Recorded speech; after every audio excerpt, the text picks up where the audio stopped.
I was born in Michigan, but I was raised in Richardson, Texas.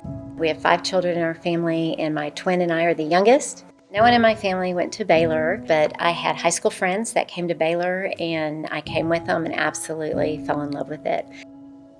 I was raised by a single mom, so we didn't have the finances for me to go, but an alumni and a donor to Baylor actually made a way for me to come the summer before my freshman year so that I could really get adjusted.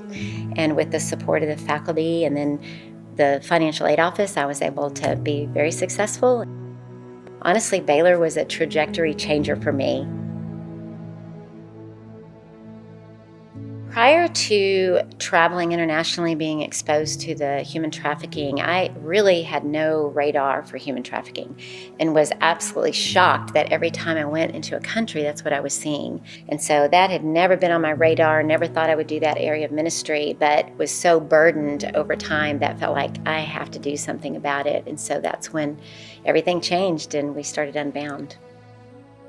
It's been amazing to see God bring highly skilled, passionate people to join the efforts of Unbound, from our directors to our advocates, which are amazing, the finance people, the people training in schools. That's so important because we want to get into the schools and to be able to do prevention so kids can know how to stay safe on social media, which is how they're getting lured away.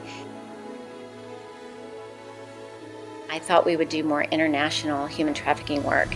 And then I met my first 14-year-old American victim. And she was just a student and talked about the girls that were being held in apartments. And as she told me her horrific story, she said, "We didn't think anyone cared this was happening to us." And I was like, we care, we just didn't know. And so we really turned the corner there and said, we've got to focus on what's happening in our own communities with these American kids that are being trafficked, and then build out a model where we can expand from there and then do international work.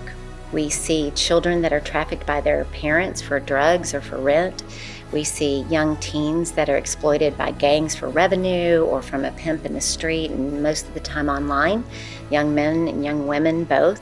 Just knowing that we have a model that is absolutely rescuing lives and being able to walk with them to get them restored, we want to do that more. I can get a little emotional about it. I think, you get in the work and you just do it because it's the right thing to do. And so I think the award is, you don't even think about that. You just do the next thing. But when you stop and say, hey, here's an award that the community and my university that I love so much is recognizing that it matters, it just means a lot. And it means a lot to our team.